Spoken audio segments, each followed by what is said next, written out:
साथियों, भारतीय राष्ट्रीय कांग्रेस ने बेटियों के आंसुओं के बीच में, न्याय और अन्याय के बीच में मुझे इतनी बड़ी एक जिम्मेदारी सौंपी है भारतीय राष्ट्रीय महिला कांग्रेस की राष्ट्रीय अध्यक्ष के तौर पर। मुझे अपनी जिम्मेदारियों का एहसास है, उन उम्मीदों का एहसास है जो हमसे जुड़ी हुई हैं। मैं आपको वीडियो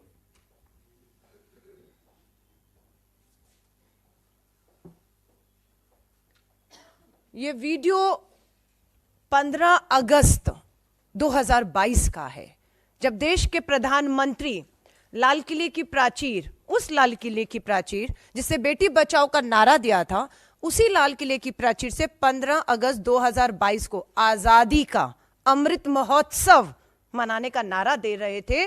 कथनी थी और करनी ये थी कि 15 अगस्त 2012 को देश की बेटी, उस समय 21 साल की, 5 महीने के गर्भ से थी, 11 लोग सामूहिक बलात्कार करते हैं, परिवार के सदस्यों की हत्या करते हैं, जिसमें 3 साल की मासूम बच्ची भी शामिल थी, उनको रिहा करते हैं और उसका जश्न, उनका स्वागत हार, मालाओं से, मिठाई से विश्व हिंदू परिषद के दफ्तर में होता है। और आप देख रहे हैं इन सबका स्वागत हुआ। स्वागत के जश्न के मंच पर भाजपा के विधायक और भाजपा के सांसद इन 11 हत्यारे, बलात्कार के दोषियों के साथ मंच शेयर करते हैं। सुप्रीम कोर्ट का आज का फैसला कांग्रेस के उन सभी आरोपों पर मोहर लगाता है जो आरोप हमारे ये कहते रहे कि भाजपा प्रधानमंत्री जी की कथनी बेटी बचाओ की, लेकिन करनी में बलात्कारी और अपराधियों को बचाओ वाली थी, उसके साथ खड़ा है।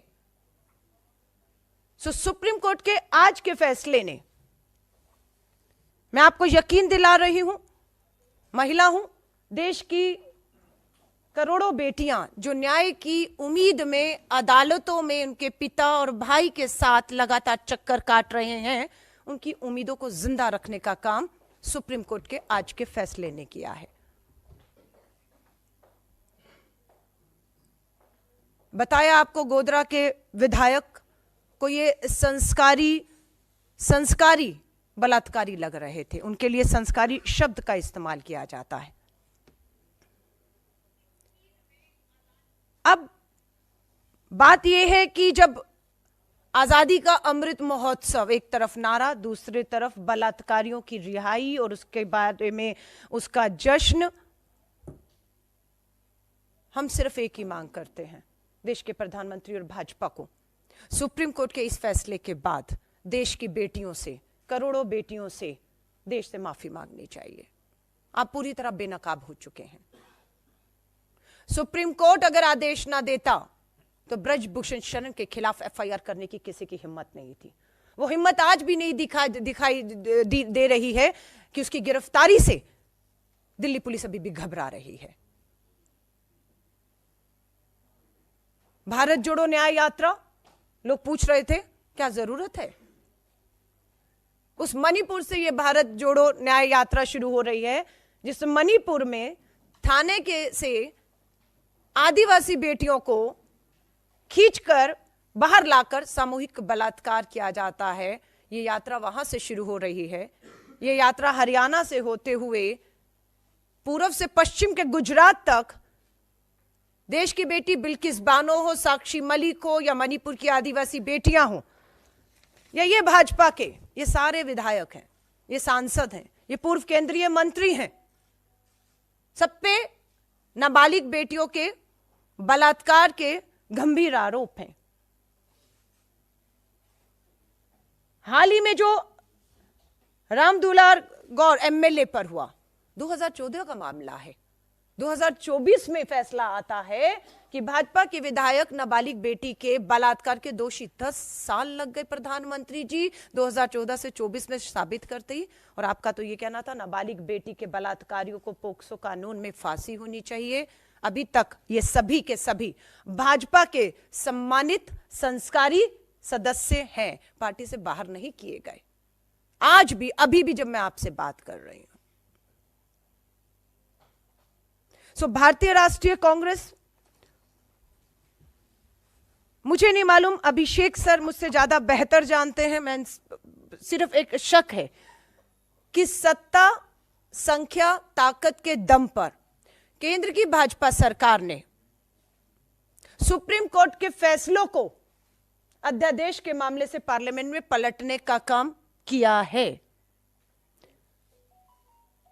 क्या इस फैसले को भी, जिसमें सुप्रीम कोर्ट का आदेश है कि 2 हफ्ते के भीतर भाजपा की राज्य सरकार, केंद्र सरकार की मोहर लगने के बाद 15 अगस्त को 11 बलात्कारी हत्यारों को जो रिहा किया है, 2 हफ्ते में उन्हें वापस जेल भेजना है।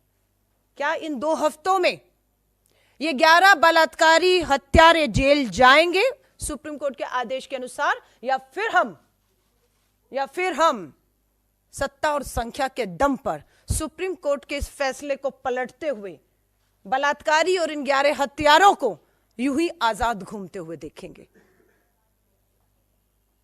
क्योंकि ये सरकार ने जब इन्हें रिहा किया, तो याद रखिएगा 15 अगस्त 2022 को जब रिहा किया, तब गुजरात का चुनाव सर पर खड़ा था। 11 को रिहा ही नहीं किया, विश्व हिंदू परिषद और भाजपा के मंचों पर बिठा बिठा कर इनको प्रचार प्रसार में लेकर गए और अपनी सरकार गुजरात में बनाई। आज 2024 के चुनाव हैं, उससे पहले यह महत्वपूर्ण फैसला आया है। अब क्या 2024 में से पहले ये जेल जाएंगे इसी महीने, जो 2 हफ्ते का समय सुप्रीम कोर्ट ने दिया है, या अध्यादेश लाके सत्ता और संख्या के दम पर इस फैसले को पलटकर 24 में ये फिर 400 पार का भाजपा का नारा, हैट्रिक के नारे को ये बलात्कारी और ये इनके विधायक मोदी जी के लिए, भाजपा के लिए साकार करेंगे? ये देश पूछ रहा है, ये देश पूछ रहा है। क्योंकि गुजरात चुनावों के पहले रिहा हुई, 2024 के चुनाव से पहले यह फैसला आया है, और हम देश के प्रधानमंत्री को कहते हैं, आइए देश के सामने, 10 साल हो गए आपके जुमले, आपके नारे हकीकत से कोसों दूर हैं। आपको बताया अपराधियों के साथ सरकार कहां खड़ी है। हरियाणा में बार बार एक बलात्कार के दोषी उम्र कैद में उन्हें आप बार बार बेल देते हैं। ब्रजभूषण की एफआईआर, गिरफ्तारी नहीं होती, न्याय नहीं मिलता है। मणिपुर की बेटियां यहां पर आपकी दिल्ली की दहलीज पर, जंतर मंतर पर अपना सर पटक पटक कर चली गई, उनके लिए भी एफआईआर और कानूनी कार्रवाई सरकार करे, सुप्रीम कोर्ट को फटकार लगानी पड़ी।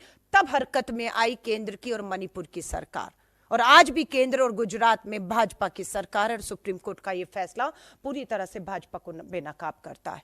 हम सुप्रीम कोर्ट का धन्यवाद करते हैं कि उन्होंने ऐसे समय पर, जब करोड़ों बेटियां न्याय के लिए उनके पिता भाई चक्कर काट रहे हैं और सरकार में बैठे लोग बलात्कारियों को पूरी तरह से संरक्षण ही नहीं दे रहे, अपने प्रचार और प्रसार में उनका पूरा इस्तेमाल अपराधियों का कर रहे हैं, ऐसे समय में सुप्रीम कोर्ट का यह फैसला देश की करोड़ों बेटियों में एक उम्मीद, न्याय की उम्मीद को जिंदा रखता है। और भारत जोड़ो न्याय यात्रा का मात्र एक मकसद था, मणिपुर से लेकर गुजरात और देश की अनेकों बेटियां जो न्याय की उम्मीद में बैठी हैं, और हमारा यही है कि यात्रा कब तक, भारत जोड़ो न्याय यात्रा कब तक, भारत जोड़ो न्याय यात्रा न्याय का हक मिल जाने तक। और ये लड़ाई लंबी है, उस लंबी लड़ाई के लिए 4000 किलोमीटर की यात्रा के बाद श्री राहुल गांधी जी अब 6713 किलोमीटर की, पहले दक्षिण से उत्तर और अब पूर्व से पश्चिम की यात्रा पे निकल रहे हैं, ताकि देश की करोड़ों बेटियां जो आज भी अन्याय के बीच में सत्ता के समर्थित इन अपराधियों का मुकाबला कर रही हैं। बिल्किस बानो के ये अपराधी दोषी 1 साल पहले 15 अगस्त 2022 को बाहर आए। आप सोचिए बिल्किस बानो और उन बेटियों पर क्या गुजरी होगी इस 1 साल में, कि आजादी का अमृत महोत्सव अपराधी बलात्कारी हत्यारों के लिए था, और बेटियों के लिए आजादी नहीं, गुलामी का जहर इस 1 साल में इन 11 बलात्कारियों की रिहा में इस 1 साल को उन बेटियों ने पिया है। उम्मीदें टूट रही थी कि नहीं होगा अब कुछ, कोई न्याय नहीं होगा, पर सुप्रीम का धन्यवाद कि उन्होंने हमारी बेटियों की, देश की अनेकों लोगों की उम्मीदों को जिंदा रखने का काम किया है।